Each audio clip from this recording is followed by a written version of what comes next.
पहली गारंटी मैंने दी थी, उत्तराखंड बिजली बनाता है और फिर भी बिजली इतनी जाती है, कई बार तो 7-7-8 घंटे पावर कट करते हैं। दिल्ली में हम दूसरों से बिजली खरीदते हैं उत्तराखंड से, और फिर भी हमारी 24 घंटे बिजली पावर कट करते ही नहीं। तो उत्तराखंड में भी 24 घंटे बिजली होनी चाहिए, नहीं होनी चाहिए? तो हमने गारंटी दी थी भाई उत्तराखंड में सरकार बनेगी तो 24 घंटे बिजली देंगे। दिल्ली के अंदर हमने 24 घंटे बिजली भी कर दी और बिजली मुफ्त भी कर दी। उत्तराखंड में मुफ्त बिजली चाहिए नहीं चाहिए? जरा हाथ में आवाज नहीं आ रही महिलाओं की, चाहिए ना? ये नेता मेरे को खूब गालियां देते रहेंगे, इतनी गालियां देते हैं बीजेपी केजरीवाल मुफ्त। इसके जितने एमएलए फलाना ढिमका मंत्री मुख्यमंत्री, इनको मुफ्त बिजली मिलती है तब तकलीफ नहीं है। 3-3, 4-4 हजार यूनिट बिजली एक एक नेता के घर पे मुफ्त मिलती है। मैंने कह दिया 300 यूनिट बिजली मैं गरीबों को मुफ्त दूंगा, तो इनको तकलीफ हो गई इतनी ज्यादा। आप जितना मर्जी डकार जाओ, जनता को नहीं मिलना चाहिए, सारा खुद खाएंगे, जनता को नहीं देंगे। तो और जितने पुराने बिल आए हुए हैं मेरे पास, कई उत्तराखंड में जब मैं आता रहता हूँ, अब कई लोग आए पुराने बिल दिखा रहे थे, बोले जी बहुत बिल आ गए, गलत बिल आ गए, ठीक नहीं करते, चक्कर कटवाते हैं, रिश्वत मांगते हैं, इतने पैसे दे दो बिल ठीक करेंगे, करते नहीं करते? तो पुराने सारे बिल माफ़ करेंगे। तो ये पहली गारंटी थी। दूसरी गारंटी थी बच्चों को रोजगार देंगे। हमारे बच्चे बेरोजगार घूम रहे हैं, पढ़े लिख के बेरोजगार घूम रहे हैं, नौकरी नहीं मिल रही। नौकरी नहीं मिलती तो उत्तराखंड छोड़ के बाहर, कौन चाहता है अपना घर छोड़ के जाना? मजबूरी में छोड़ के जाना पड़ता है। यहीं काम मिल जाए तो कोई क्यों जाएगा बाहर नौकरी ढूंढने के लिए? तो हमने कहा हम नौकरी देंगे। तो ये नेता मेरे से पूछने लगे दिल्ली में तो दिए नहीं। दिल्ली में 10 लाख नौकरियां दी हैं मैंने, 10 लाख नौकरियां। जो दिल्ली में करके आया हूँ वही यहाँ कर प्रॉमिस कर रहा हूँ। दिल्ली में 10 लाख नौकरियाँ दी हैं हम लोगों ने, उत्तराखंड में भी नौकरियाँ देंगे। और जब तक नौकरी नहीं मिलती, ऐसा नहीं भाई कल सरकार मिलेगी और परसों सबको नौकरी मिल जाएगी, ऐसे तो नहीं होने वाला, थोड़ा टाइम लगेगा। जब तक नौकरी नहीं इंतजाम कर पाते आपके बच्चों का, तब तक हर बच्चे को जो बेरोजगार है उसको 5,000 रुपये बेरोजगारी भत्ता हर महीने देंगे। सही है नहीं है? तीसरी में आया था, मैंने कहा भाई सबको तीर्थ यात्रा करा के लाएंगे। होना चाहिए नहीं होना चाहिए? है ना?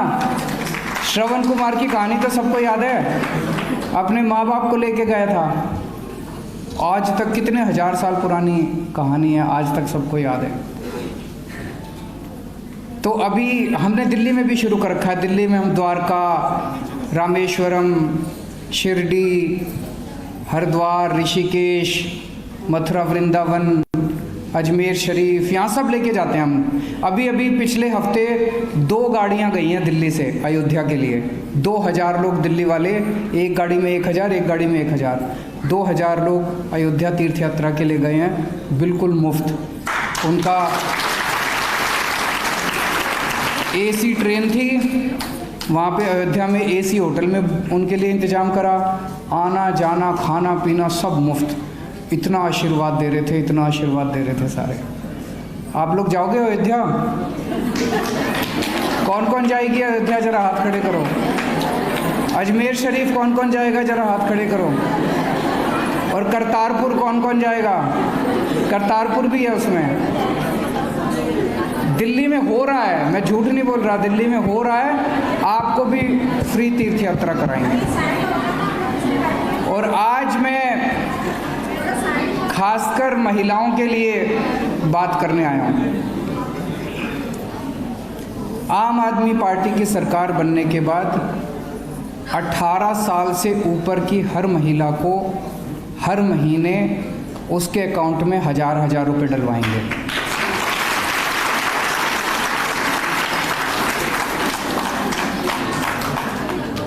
ये लोग कहते हैं औरतों को पैसे क्यों चाहिए?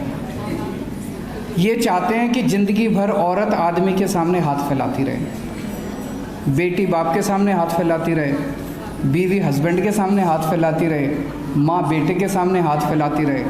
ज़िंदगी भर ये चाहते हैं कि औरत जो है आदमी के सामने हाथ फैलाती रहे। पैसे में बड़ी ताकत होती है।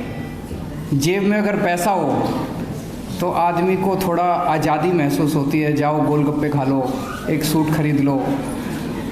अगर कोई माँ है, बेटी घर में आई तो उसका मन करता है ना बेटी के हाथ में 100 रुपये रख दूँ, बच्चों के उसके जितने दोते पोते हैं उनके हाथ में 10-10 रुपये रख दूँ। मन करता है नहीं करता? तो अब अगर 1000 रुपये उसके पास होंगे तो वो दिल खोल के थोड़ा कुछ कर सकती है। घर में कोई बीमार हो गया, महंगाई इतनी ज़्यादा हो रही है और इन सारी पार्टियों ने मिलके आज तक जितने काम कर रहे हैं उससे महंगाई हुई है, कोई सस्ता नहीं हुआ। अकेला मैं हूँ जो फ्री में बिजली देता हूँ, फ्री में स्कूल करता हूँ, फ्री में पानी देता हूँ, 1000 रुपये देता हूँ। थोड़े सस्ता मैं ही करने की कोशिश कर रहा हूँ, आम आदमी को थोड़ी सी राहत मैं ही बचा रहा हूँ। बाकी इन्होंने तो महंगाई करने में कोई कसर नहीं छोड़ रखी। तो ये आज देख लेना, अभी मैंने ये ऐलान करा है, शाम तक देख लेना, सारे गालियाँ देना शुरू करेंगे टीवी चैनलों के ऊपर मेरे को।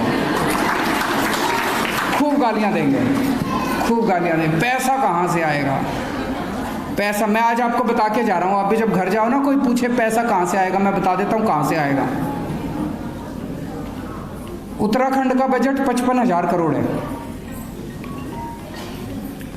मैं आपसे पूछना चाहता हूँ, आज अगर उत्तराखंड में कोई काम हो, भ्रष्टाचार है ना उत्तराखंड में कि नहीं है? बहुत ज़्यादा है। अगर कोई भी काम हो उसमें कितना % करप्शन होता है? कोई कहता है जी 60% होता है, कोई कहता है 80% होता है, कोई कहता है मैं कह रहा हूँ 20% मान लो।